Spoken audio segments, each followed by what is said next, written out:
اللہم صلی علی محمد وعلی آل محمد کما صلیت علی ابراہیم وعلی آل ابراہیم انک حمید مجید۔ اللہم بارک علی محمد وعلی آل محمد کما بارکت علی ابراہیم وعلی آل ابراہیم انک حمید مجید۔ الحمدللہ وکفی وسلام علی عبادہ الذین اصطفی، اما بعد فاعوذ باللہ من الشیطان الرجیم، بسم اللہ الرحمن الرحیم۔ شہر رمضان الذی انزل فیہ القرآن ھدی للناس وبینات من الہدی والفرقان، صدق اللہ العلی العظیم۔ قالوا سبحانک لا علم لنا الا ما علمتنا انک انت العلیم الحکیم۔ میری بہنوں، اللہ جل شانہ نے ہم پر بے شمار اپنی رحمتیں اور نعمتیں نازل فرمائی ہیں۔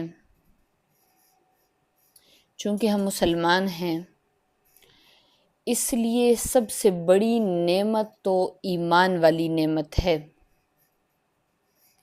اور مومن کا ایک خاص رنگ ہوتا ہے۔ مومن اللہ پاک کے رنگ میں رنگا ہوتا ہے۔ گناہوں کی کثرت اس رنگ کو پھیکا کر دیتی ہے اور اس رنگ پر زنگ جما دیتی ہے، میل جما دیتی ہے۔ گناہ کہتے ہیں اپنی ناجائز خواہشات کو پورا کرنا۔ اب جب انسان کی فطرت میں، جبلت میں گناہ کرنا رکھ دیا گیا ہے، تو اللہ جل شانہ نے اس سے پاک کرنے کے لیے بھی طریقے بتائے ہیں۔ تو ایک طریقہ رمضان بھی ہے۔ رمضان المبارک کا مہینے کو رمضان اس لیے کہا جاتا ہے کہ رمضان کا معنی ہوتا ہے گرمی، حرارت، روشنی اور جلانے، کوٹنے کا معنی اس میں چھپا ہوا ہے۔ اور رمضان کو رمضان اس لیے کہا جاتا ہے کہ یہ گناہوں کو جلا دیتا ہے۔ اللہ پاک گرم رمضان بھیجتے ہیں جو دل پر جمے ہوئے زنگوں کو دور کر دیتا ہے، ٹھیک ہے؟ لیکن یہاں پر ایک بات یاد رکھیے گا کہ رمضان کا فائدہ اسی مسلمان کو پہنچتا ہے جو رمضان المبارک کی قدر کرے۔ اگر رمضان المبارک کا مہینہ آ جائے، بندہ قدر نہ کرے، تو پھر تباہی ہوتی ہے انسان کی۔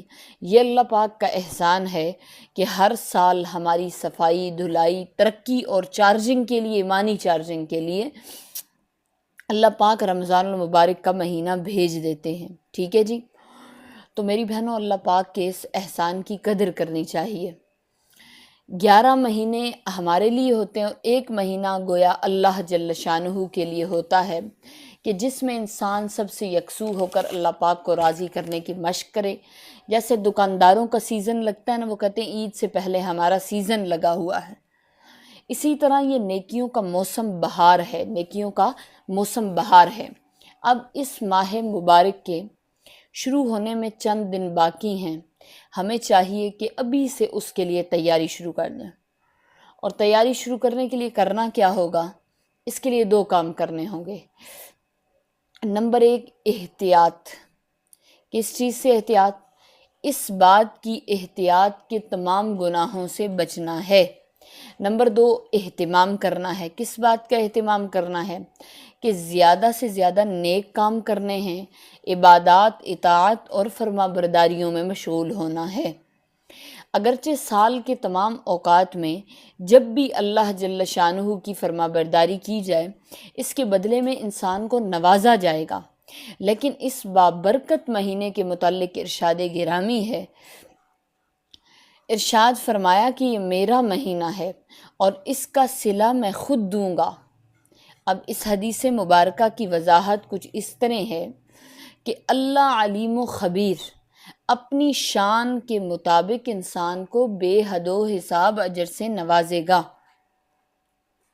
اب دیکھیں، جب بندہ گناہوں سے بچے گا، تو گناہوں سے بچنے کا فائدہ یہ ہوگا کہ اپنے مربی رب العالمین کے ساتھ تعلق مضبوط ہوگا۔ ناپاکی اور گندگی کے ساتھ انسان اللہ جل شانہ کا قرب حاصل نہیں کر سکتا ہے۔ نمبر 2، جب نیک اعمال کرے گا تو یہ بھی قرب الہی کا سبب بنیں گے، اور گزشتہ گناہوں پر ندامت اختیار کرتے ہوئے بارگاہ خداوندی میں اپنے آپ کو پیش کر دینا بھی موجب قرب ہوگا۔ میرے خیال سے بات سمجھ آ گئی ہوگی کہ احتیاط بھی ہو گناہوں سے، اہتمام بھی ہو عبادت کا، اور پھر بندہ اللہ جل شانہ کا قرب حاصل کر لے گا۔ پھر چند خاص گناہ ہیں جن سے بچنا ضروری ہے۔ نمبر 1، شرک۔ اگرچہ مسلمان مشرک نہیں ہوتا، لیکن اسباب کے سامنے اپنے آپ کو جھکا دینا یہ بھی شرک کی ایک قسم ہے، یعنی اسباب کو مؤثر حقیقی سمجھ لیا جائے کہ اسباب ہی سب کچھ ہیں۔ نمبر 2، کینہ پروری، یعنی ایک مسلمان کو دوسرے سے دل میں کھوٹ ہو۔ ایسے شخص کے متعلق فرمایا گیا کہ رمضان کی برکات سے، شب قدر کے انوار و تجلیات سے یہ محروم رہے گا، اس لیے رمضان کے آنے سے پہلے ایک دوسرے کو معاف کر دیجئے۔ اور دوسری بات یہ ہے کہ نور عبادت کا زوال بھی اس کے ساتھ آتا ہے۔ اور کون کون سی چیزوں کے ساتھ نور عبادت کا زوال آتا ہے؟ فضول باتوں سے، لغویات میں پڑھنے سے نور عبادت ضائع ہو جاتا ہے، یعنی عبادت کی جو حلاوت، جو لذت انسان کو اللہ جل شانہ کی طرف سے ملتی ہے وہ ختم ہو جاتی ہے۔ لغو باتیں ہوتی کیا ہیں؟ تو سمجھ لیجیے کہ جیسے فضول قصے، بے فائدہ کسی کا تبصرہ، سیاسی امور پر تبصرے، خاندان کی باتیں، چونکہ ان میں غیبت کا احتمال زیادہ ہوتا ہے، اس لیے ان تمام سے منع فرمایا گیا ہے۔ ٹھیک ہے جی۔ رمضان میں 2 عبادات اہمیت کی حامل ہیں، بہت زیادہ اہمیت کی، اگرچہ تمام عبادات اہم ہیں۔ نمبر 1، نمازیں۔ نماز میں سب سے پہلے فرائض ہیں، پھر نوافل ہیں۔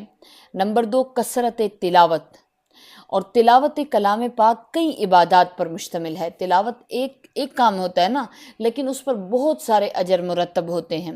نمبر 1، دل میں عقیدت، عظمت و محبت ہو، یہ دل کی عبادت ہے، یعنی قرآن پڑھ رہا ہے، دل میں اللہ پاک کی عظمت بھی ہے، عقیدت و محبت بھی ہے، تو یہ دل کی عبادت ہے۔ نمبر 2، زبان پڑھتی ہے، یہ زبان کی عبادت ہے۔ نمبر 3، کان سنتے ہیں، یہ ان کی عبادت ہے۔ نمبر 4، آنکھیں زیارت قرآن کر کے اس کا ثواب حاصل کر لیتی ہیں۔ تو کتنی عبادات کا میری بہنوں رمضان میں ہمیں قرآن کریم کی تلاوت سے ثواب مل گیا۔ ٹھیک ہے۔ استقبال رمضان کے متعلق نبی پاک صلی اللہ علیہ وآلہ وسلم کا خطبہ جو احادیث کی کتب میں موجود ہے، حضرت سلیمان رضی اللہ تعالیٰ عنہ کہتے ہیں کہ نبی پاک صلی اللہ علیہ وآلہ وسلم نے شعبان کی آخری تاریخ میں ہمیں واعظ دیتے ہوئے ارشاد فرمایا، اے لوگوں، تمہارے اوپر ایک مہینہ آ رہا ہے جو بہت بڑا مہینہ ہے، بہت مبارک مہینہ ہے۔ اس مہینے میں ایک رات ہے جو 1000 مہینوں سے بڑھ کر ہے۔ اللہ جل شانہ نے اس کے روزے کو فرض فرمایا ہے اور اس کی رات کے قیام کو ثواب کی چیز بنایا ہے۔ جو شخص اس مہینے میں کسی نیکی کے ساتھ اللہ کا قرب حاصل کرے وہ ایسا ہے جیسے غیر رمضان میں فرض کو ادا کیا ہو، اور جو شخص اس مہینے میں کسی فرض کو ادا کرے وہ ایسے ہے جیسے غیر رمضان میں 70 فرائض ادا کیے ہوں۔ یہ مہینہ صبر کا ہے، اور صبر کا بدلہ جنت ہے، اور یہ مہینہ لوگوں کے ساتھ غمخواری کرنے کا ہے۔ اس مہینے میں مومن کا رزق بڑھا دیا جاتا ہے۔